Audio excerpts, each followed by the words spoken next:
Selamat datang dan ikuti saya bersama Roland Moto G67 dan hari ini saya akan menunjukkan kepada Anda bagaimana cara mengambil screenshot di perangkat ini.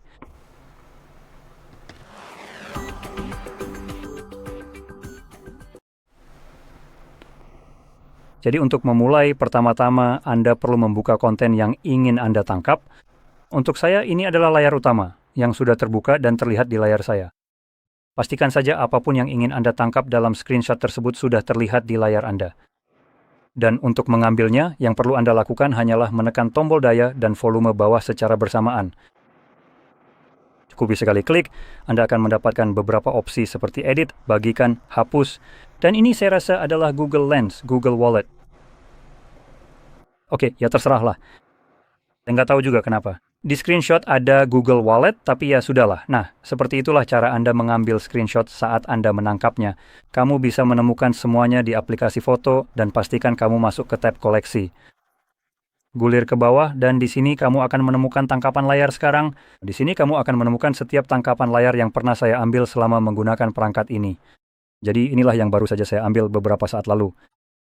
Tapi saya juga ingin menambahkan, kadang-kadang kamu mungkin menemukan aplikasi yang tidak bisa kamu tangkap layarnya. Biasanya aplikasi seperti itu adalah aplikasi perbankan. Dan ini dilakukan untuk melindungi privasi dan keamananmu.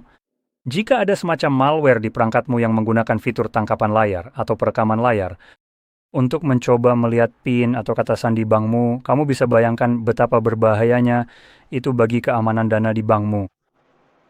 Jadi bank memblokirnya.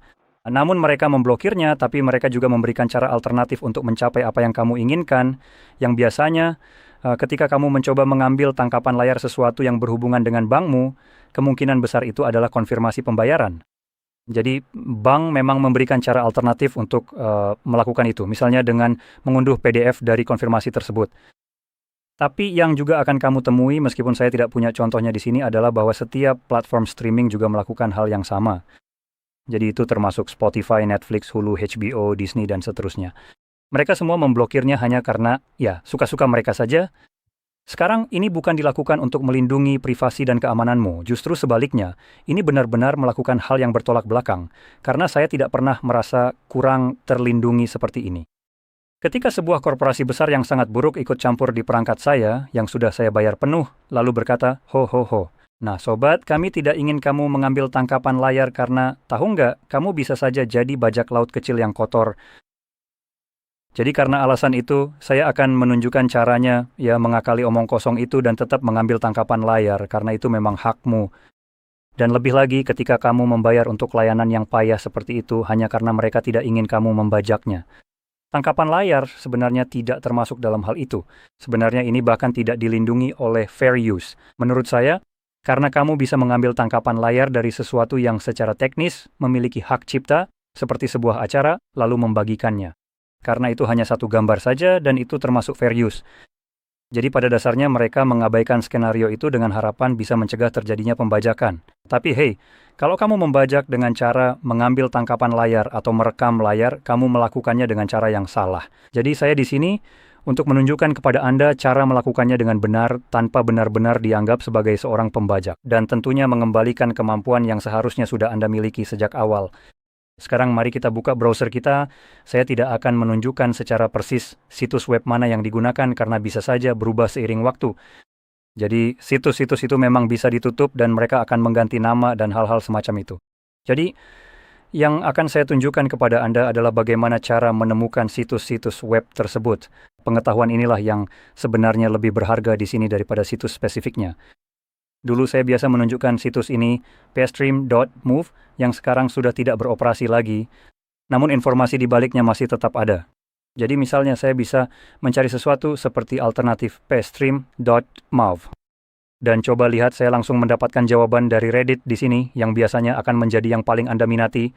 Yang ini tidak terlalu, jadi mari kita klik saja, dan di sini Anda akan menemukan banyak tautan berbeda. Saya belum memeriksa apakah tautan-tautan ini benar-benar berfungsi atau tidak, tapi saya melihat beberapa yang saya kenali. Saya sudah lama tidak memeriksanya. Jadi bisa saja sekarang sudah tidak aktif, tapi informasi tentang bagaimana cara mencarinya pada dasarnya ada di sini. Sekarang Anda bisa mencari istilah lain, misalnya alternatif gratis untuk Netflix atau HBO atau apapun itu, bukan? Dan Anda akan mendapatkannya. Pada dasarnya, Anda akan mencari Reddit. Jika Anda tidak melihatnya, cukup tambahkan Reddit dan Anda siap mencari. Dan semua ini dijalankan melalui browser, jadi browser web tidak memblokir tangkapan layar atau perekaman layar, dan apapun konten yang terlihat di sana tidak bisa diubah. Jadi mereka berjalan di browser, tidak memerlukan akun, tidak memerlukan pembayaran atau apapun. Jadi Anda bisa langsung menggunakannya, dan Anda punya cukup banyak pilihan di sini. Tergantung bagaimana Anda mencarinya, Anda bahkan bisa menemukan situs web dengan puluhan opsi di sana. Akan ada tautan, dan pilihan itu bagus karena tidak semua situs sama, jadi beberapa di antaranya cukup buruk soal iklan. Jadi temukan yang paling cocok untuk Anda. Dan seperti yang saya sebutkan, karena ini di browser, saya bisa langsung mengambil tangkapan layar atau merekam layar, dan semuanya berjalan lancar di sini. Jadi, dengan penjelasan tadi, saya harap ini sangat membantu, dan jika iya, jangan lupa untuk like, subscribe, dan terima kasih sudah menonton.